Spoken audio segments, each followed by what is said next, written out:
Welcome to the Endurance Horse Podcast, where endurance riders from all across the globe gather, sharing their stories, goals, and progress as they train for and compete in endurance events at every level. So kick off your shoes, pull up a chair, and listen as we gather around the virtual campfire and listen to friends from across the world. Hello, and welcome to episode 55 of Endurance Horse Podcast. Today we talk with endurance rider and ride manager, Cathie Birmingham. Cathie is the ride manager for the Missouri ride called God's Country, and today we're going to chat a little about ride management, our love of saddlebred horses, and a little bit about the 35-mile distance that just kind of came up in the conversation. Sit back and enjoy the ride. I do usually avoid discussions about distance and things like that because I don't want to polarize anything, but I'm going to go ahead and include that discussion because I think it was a good one. Just, things to think about. It's good to consider other things. So without further ado, I bring to you episode 55 of Endurance Horse Podcast.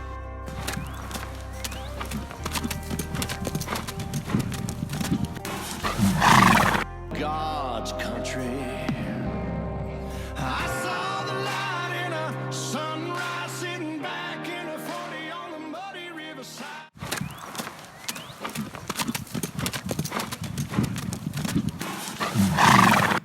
Today on Endurance Horse Podcast, we're talking with Cathie Birmingham, who manages God's Country Endurance Ride out in Missouri. Hi, Cathie. This is Christina Hyke from Endurance Horse Podcast. How are you this morning? Hey there. I'm doing good. I'm glad we finally connected. The first question I love to ask everybody is, how did you get into horses? Been into horses since I was a little girl. My family is not horsey. Out of 5 kids, I'm the only one that is, but I found people that have them and just forced them into my life. So I've been around them a long time. How did you get into endurance? I had a friend that did endurance and asked me to start conditioning her horses, and then she invited me to a clinic. I used to show saddlebreds, and once I did the clinic, then I was sold. So I've been doing it ever since. I have a soft spot for saddlebreds that goes back to my teenage years, but we also have a half saddlebred, half Belgian right now, and well, we've had him his whole life. He's 18 now, and I adore them. I think they're underutilized. So they are. They are some of the most level-headed, gentle giants, willing to please, love people. They are a neat breed. Did you see that a 16 three-hand saddlebred just did Tevis Cup? Of course I did. Of course you did. Yeah.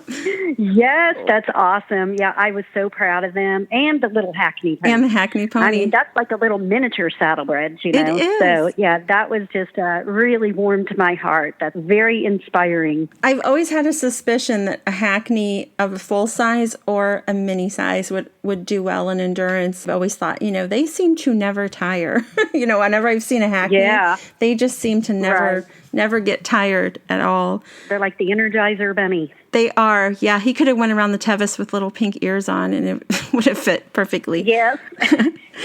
My next question is, why did you stick with endurance? I, as a kid, just always dreamed. My family camped a lot, and I just would always think if only there were horses, I would just love that. And so, I would be driving along in the car, and I just imagined myself galloping along beside the car, and it just fed my soul. The people in our central region, that's another reason. They are a very special family of people. They feel like that to me. They take you right in. Even though you're competing against these people, they are always rooting for you, helping you, encouraging you. And I just had not seen any of that in the horse show world. So the camping, being next to my horses for 3 days in a row, on weekends, it just really sold me on the sport. Do you know that's the number one answer on this podcast? It is. It's the people.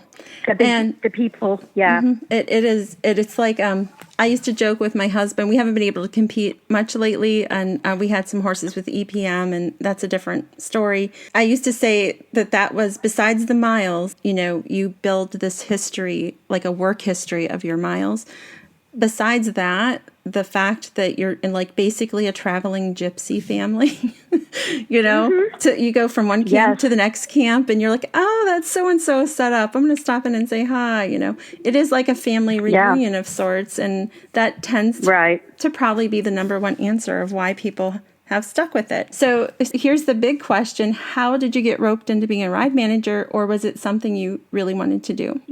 I did endurance for 15 years before I went that route. Whenever I would go to a new place and start exploring, me and my friends would go, oh, this would be a perfect place for a ride or whatever. And then it just kept nagging at me that I wasn't giving back. You just show up, you enjoy the trails, and everybody talks about how much work it is to get on the rides. And I just started feeling like, it's something I do like doing, piecing together the mileage game of following the ribbons. And I would imagine, different ways we could do it.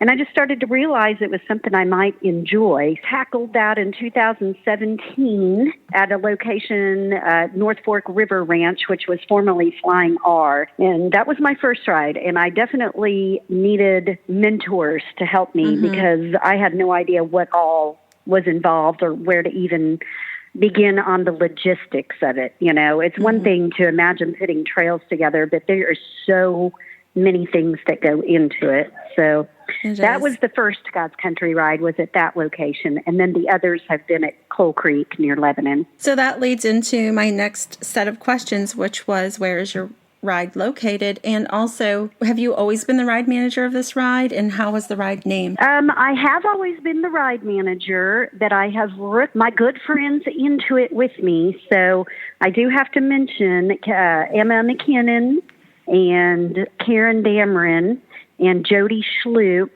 have been my standby me friends who, without them, I could not have done it because it's too much to do as one person.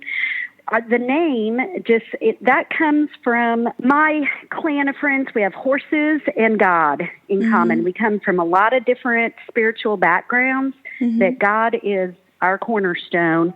And when we were trying to think up names, I just knew that I had to mention him because this nature that we enjoy so much is his artistry. It is, what he has created. And when God's Country, I just said, that's what makes the most sense to me. We all just fell in love with it. And it's like, yeah, that's it. This is his country. This is his beauty, his art. This is what he has made that we get to absorb and enjoy. That is how that came about. Interestingly enough, the ride was in 2017, the first one.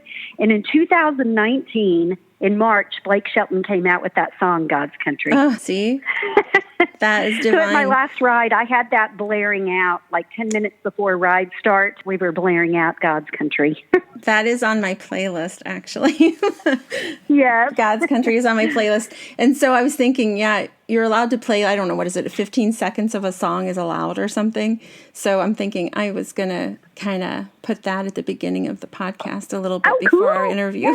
So Good. Yeah, I love it. So obviously your ride is sanctioned, correct, with AERC? Yes, AERC and MOTRA, which is a middle of the trail distance, and it's kind of they concentrate more on mileage than anything else, but that does attract a group of people. If it's sanctioned with MOTRA also, it brings a group, Can you tell me about the trails and the unique features that your ride has? Because I heard that although it was wet this year, that it was still beautiful. Yeah, the trail has rock bottom, so it holds up very well to rain. The river does rise, so there is possible issues with going out into the river, but the river is 2 miles on one side and 4 miles on the other side away. And the campground sits kind of up higher than the river. So it's not like that's going to cause a problem with putting on the ride, but I like people to be able to go out into the river to cool off and sponge off and drink and all that. So it is not an easy ride. It is the Ozarks, so it's rocky and it is not barefoot friendly, and it's hilly. And some of them are long, slow hills. They're not straight up and down hills, but they will kick your butt, they will catch up with you. So you have to strategize and keep that in mind, especially on the 50. And, it's in the Mark Twain Forest. So there's, you go through sections where there's just pine trees, tall as you can imagine, all around you. And because the needles are on the ground, even if you're wearing shoes, it's like a pitter patter through that area. And it's just the most awesome sound. That's the most beautiful place to meet, at the ride, is going through those cedar trees in that little area. And it's shaded and kind of dark, and you just, quietly trot through there. It's neat. I seem to remember somebody saying their favorite part of the ride is there a place that overlooks the river, possibly? Yeah. In 2019, when I put on the ride, a tornado came through 2 weeks before the ride. Oh. And I don't know if you know who the backcountry horsemen are. Yes. Yep. But they're very involved in that particular location. And this couple, Robin and Daryl Vaughn, that's their backyard. And so they always keep that place pristine. And they came in, there was about 1.5 miles of damage through trails we had already worked on and cleared. There were trees down everywhere. And in 2 weeks, they had that trail cleared out so we could still use it. And what it did was it opened up that top gravel road where you're riding down to the river, and it cleared that whole view out, whereas you couldn't see it before. But now you can look out across that whole valley down into the river, and there's some cattle farms down there in the valley. And yeah, it's an amazing view. So we're going to switch gears a little bit and ask about camp facilities at your ride. Are you close to town if somebody needed to run into town for ice or anything like that? About 20 to 25 minutes is the closest convenience store. Lebanon is the closest town, which is 30 minutes or so. So it's not too bad, but it is a primitive campground. People make runs for ice or anything people might need. We've also had like a photographer come and get pictures throughout the day and then run up to the Walmart Supercenter up there and get them developed in the 1 hour photo. That was kind of fun. And then people could just go ahead and buy whatever snapshots they wanted. So it's close enough you can do stuff like that. But there's no running water, there's no electricity. It's a meadow, and we back people in a circle, so everybody's facing the middle. And it actually creates this really close environment where people come out and graze in the grass in the middle and visit. And instead of being so spread out, it really brings everybody together. It's a small campground, so I have to limit how many people can come. I can only handle 35 or 36 rigs, and that's including vets and volunteers. So unfortunately, that's the one downfall. I have not been able to find a way to find a different location on the grounds that we could spread out and have a bigger crowd. But it's intimate and it's neat, and it makes for a nice environment. For water at your ride, do you just haul in water, or does everybody have to haul in their own water? We ask people to bring their own water, but I do have Stephanie's husband, actually, Don Knable, this last year, did a really amazing job. He's got one of those huge 275-gallon tanks, and so he just kept us filled up with water from Thursday night until Sunday night. Wow. And one of the neighbors there on the gravel road, this little family, I swear there's probably 8 kids that live there, and the grandparents and the parents. But they have, every year, they have let us use their hose to fill up our tank as well. But Don has a pump. He would just drive down to the river and just suck water into that thing real quick. And he never stopped moving. We were never without horse water. So awesome. Plenty of sponging water, plenty of drinking water. That's worked out well. And the years before that, Karen Dameron and Emma McKinnon were in charge of water, but we had to use smaller tanks to do it. So Don said he was going to do it for us again next year, which is awesome because we could not beat what he did. He was great. Don needs a gift card or something. He needs a weekend away or something. That is amazing that he's doing that, Oh, I know. Just volunteering his time. Yeah, I need to take him out for steak dinner. There you go. So what distances do you offer at your ride? Are there novice rides or young rider discounts? I don't offer the introductory rides because space is so limited, and I want to make sure that the people that want to compete can come. But I do offer a 25, 35, and 50. I've always been a fan of the 35 distance. Me too. Yeah. Because it gives people a chance to up their mileage without being intimidated by the 50. So I've always tried to, every couple of years, somebody, tries to really promote the 35, to ride manage, and then they may throw it in there 1 year and then they stop again because it's a hassle. It takes, more awards and more going through BCs for the vets, and there is a lot more to it. But I think it's really a great tool to get people to not be scared to move up to 50s if they can knock out a 35. That's a big distance. I'm just a huge fan of that, and I know maybe there aren't that many people in my favor, and I tend to not talk about these things on the podcast because I don't want to polarize anything, but do you think that dressage has many levels, jumping has many levels, even barrel racing has different levels, cross country? I think it's beneficial, and if it comes down to do more awards, then I'll sponsor an award. I just sponsored an award for the Field of Dreams. I had a rump rug made, and we put Endurance Horse Podcast on one side and Field of Dreams on the other side, and had that sent, oh yeah, that's cool. Had that sent to Iowa, and I'd be willing to do that for your 30 next year.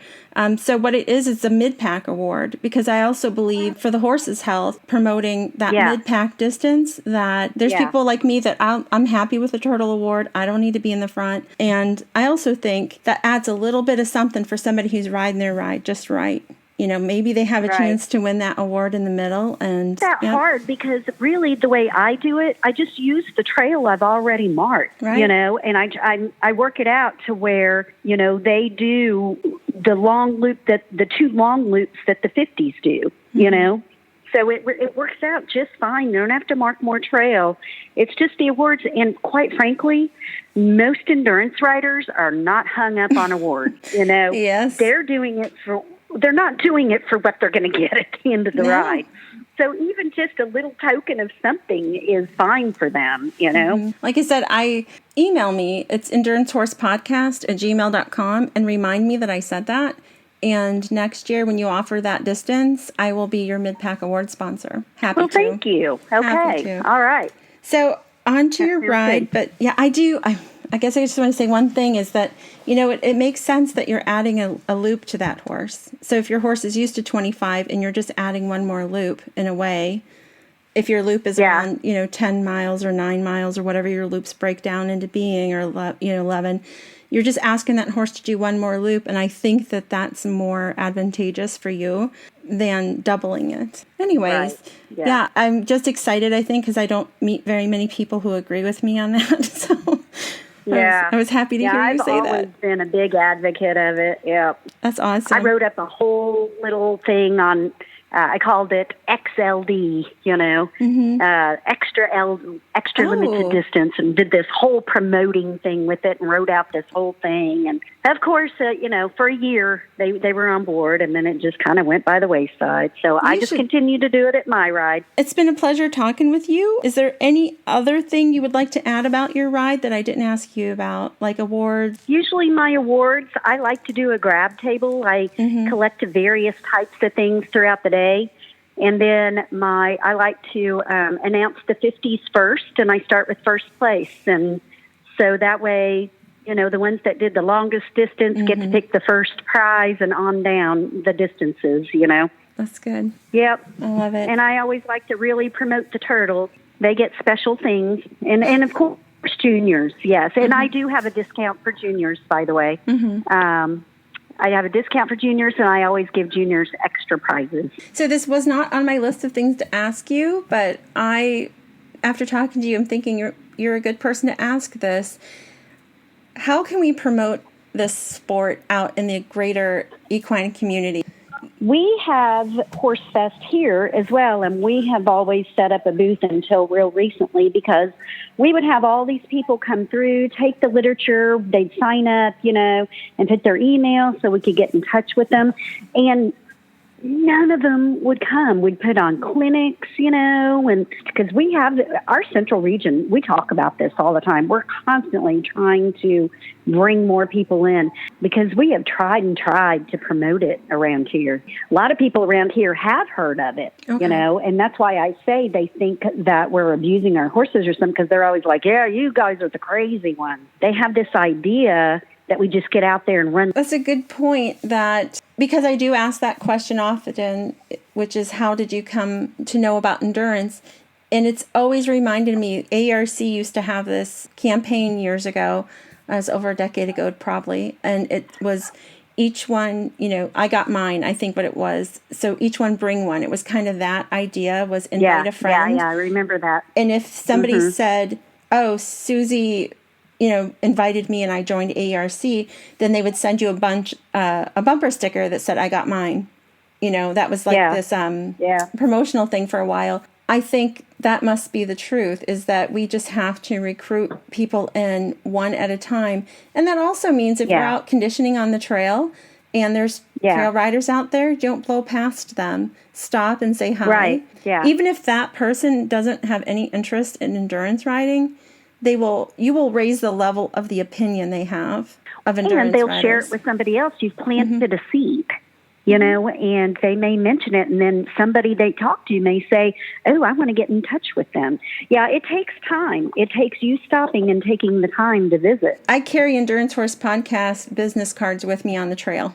Because I have my stowaway pack anyway, and I throw some business cards in there. And if I come across somebody and I chit chat with them, I just say, here you go, have a listen. And they just don't. I've met many people who say, I don't know how to get into it. I don't see it advertised. I don't know, how would I even start? They just don't know. Right. So, anyways, that was off on a trail, a rabbit trail that I might not include, but it was in our conversation anyway. Yeah. I want to thank you for taking your time to talk with us today and promote your ride through Endurance Horse Podcast. And it's been a pleasure. Thanks so much. We enjoyed having you along for the ride. Endurance Horse Podcast is where you get to share your adventures of riding good horses through beautiful country. Many stresses in life are washed away by a good gallop, a steady trot, or by simply saddling up your favourite horse for an easy ride. Remember, every mile a memory. To share your story on Endurance Horse Podcast, send an email to endurancehorsepodcast@gmail.com.